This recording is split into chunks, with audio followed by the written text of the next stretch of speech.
plays video games all day, and his wife is fed up. Hey, what's up? Today what I want to talk about is the concept of comp anxiety. I'll get into two topics. First off is going to be where it stems from, and this is just so you can maybe to validate all the types that I've seen or I experienced myself, and then how to approach and deal with it in a healthy way in and out of the game. So I'll jump right in. Comp anxiety, it can stem from a lot of different areas. First of which is, previous experiences of teammates tilting at you, if you're not playing well or you didn't heal them right at the time they needed it. It could have been because, they're just unaware, or maybe you missed a shot. I don't know. Something like that, or you just weren't, the team blamed the DPS, said DPS diff, tank diff, support diff. People love to do that. Absolutely. Or it could be just, maybe you weren't playing well a certain day, or you got put into an unfamiliar situation. You got forced to play a hero you're not used to, because they're the meta, or even where you voted into a game that it feels like a GG from the beginning. You get a couple one tricks or some people that get in and say, "Oh, it's you. I should have avoided you." It sucks, absolutely, and it definitely can give you anxiety, comp anxiety. So I, of course, like most, I get comp anxiety, still do. A lot worse before. I've been working on it, so I'm here to offer solutions now. So first, I'll give you the ones that I've seen given that I'm not a fan of.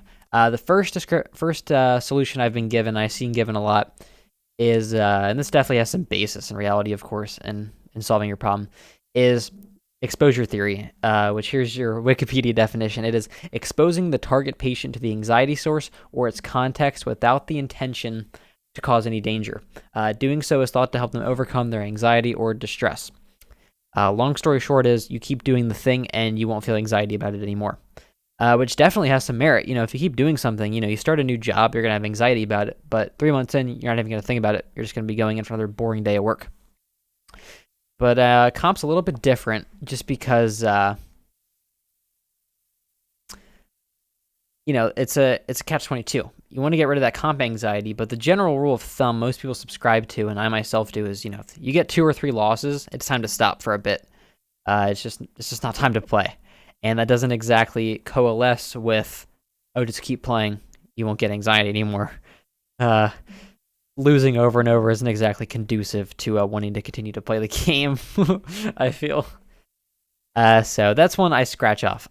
Not completely, you keep playing, you're going to feel more comfortable playing. Definitely do that.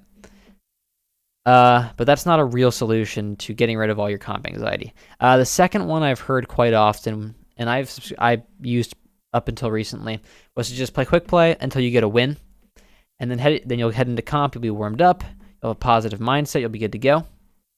However, the issue with this was it would quickly turn into just playing quick play over and over until eventually you've gotten your Overwatch fill and you've played 0 comp.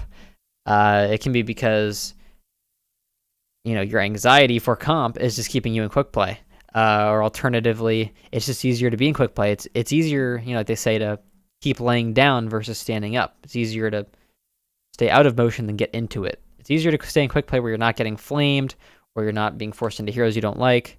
In your head, of course, that won't happen every time. Than it is to just play quick play and you're done. You don't have to talk to anyone. Let me scroll down a little bit. Cool. So that's the solutions I don't like. Let me talk about some mindsets people try to talk about. Or just one. The people will always say, just don't think about your SR. Forehead, just don't think about it. It's so simple. You'll just win. It's much easier said than done. Absolutely. I, for one, my SR is probably my Achilles heel. If it starts going down, my confidence goes down. Absolutely. I think a lot of people feel the same way. So it's certainly more difficult than just not thinking about your SR. So I'll set up my solution, which is you want to enable your mindset. If you're confident in yourself, your gameplay will come off confident as well. So what I'm meaning is it's all about your mindset going into the game. So what you need to remember is if you play well and contribute more to your team in your role than the same person on the other team. So if you're Anna or you're running support, if you are consistently playing well, making callouts, keeping the team's hopes up, playing well, being a good teammate, better than your rank, if you're consistently doing that, you will statistically rank up. Now, in the real world, things, and especially if there's a low amount of games, statistics don't really matter if there's only 2 or 3 games and you've lost all 3. That's where the continue to play over and over comes in. But, there's always going to be throwers. There's always going to be DCs. There's always going to be one tricks, bad days. You'll have bad luck. You'll just get, something will happen. That's always going to happen. You can't do anything about that. The only person you can fix, like this is why when people submit VOD reviews and they say, oh, my rhyme wasn't doing this, my something wasn't blah, blah, blah. There's no point critiquing them. You're probably never going to play with them again. The only person that's going to consistently be in your game is you. So there's no point thinking about anyone else's gameplay but yours and how you can better enable everyone else's. As I said, all you can do is work around that. So you're going to go in, you want to go in knowing that you are going to have days like that. Things are going to happen to you. Go in knowing that. So you might spend some weeks like hundreds of SR below where you had been previously or where you think you should be. It's going to happen. It's going to be detrimental to your mental, but you got to get past it. Let me help actualize this. I was 3750, I think 2 or 3 weeks ago. I'm 3420. It certainly hurts seeing the diamond logo instead of the Masters logo. Absolutely. There's other ways to get around it. You can get an alt account. I've one I'm leveling up right now just so I can stream and have fun with it, not have to think about being on my main. But that's not a real solution. But what I'm trying to get to is it hurts to derank. Absolutely. But try to tell yourself you are more than just the number beside your name. You are absolutely more than the number and the symbol. You are the culmination of all the work you've done to improve in this game. If you're watching videos like this, you are actively trying to improve. You're doing more than 90% of the Overwatch community. You're in the 90th or the 90th percentile. You are doing very well. That might be wrong. I don't really know percentiles. I don't know why I said that. But if you are working to better yourself, you're doing more than most people. Absolutely. And it's important, like I said, with your mindset. One thing you cannot, and I stress you cannot fall into, I've seen a lot of people do not have a victim mentality. Let's check the camera. Do not have a victim mentality. Do not go into the game going, oh, I'm going to lose. Or if somebody is doing something, somebody's a one trick, don't go in and go, oh, I have a one trick. I'm not going to win now because of them. It's their fault. Why'd they do this to me? Why does this always happen to me? Things don't happen to you.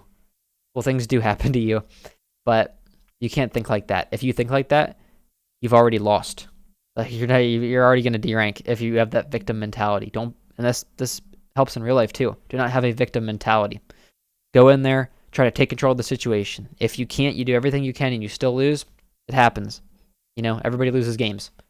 But if you're consistently going in with that mindset of not being a victim and taking control of the situation and doing your best, I think you'll win most of your games. And if you don't, it happens. So let's put this in reality. So what happens when you've had a couple of you just had non-stop bad games? It happens. It just happened to me a week ago. You can keep playing and shake it off. This is harder, especially. This is really only going to work if you've had really close games or you're in a really good mindset. Maybe you just got something good happen to you. That's really the only way to just keep taking those bad games and still have a good mindset to the point that you're not playing poorly. So I would recommend against this. Don't just keep playing. You'll probably just derank. My recommendation is going to watch something that's untilting. Go watch, I like Jane. He's very, very chill, very, he's always teaching you something. He's always going in with a good mindset. Go watch someone like that, Emong, Jane, Harblue. I don't know. Or you could try to pick up some new skills in training, learn some Moira Fade jumps. I just tried a video that talks about that a little bit.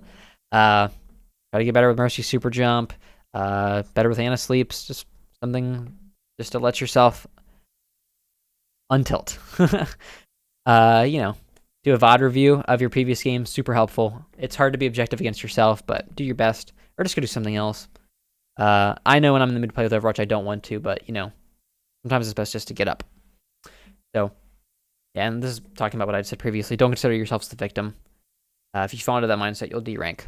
But that's really it. If you have any questions or you ever want someone to just talk to you about your comp anxiety, I'm always happy to talk. Otherwise, thank you very much for watching. Appreciate it.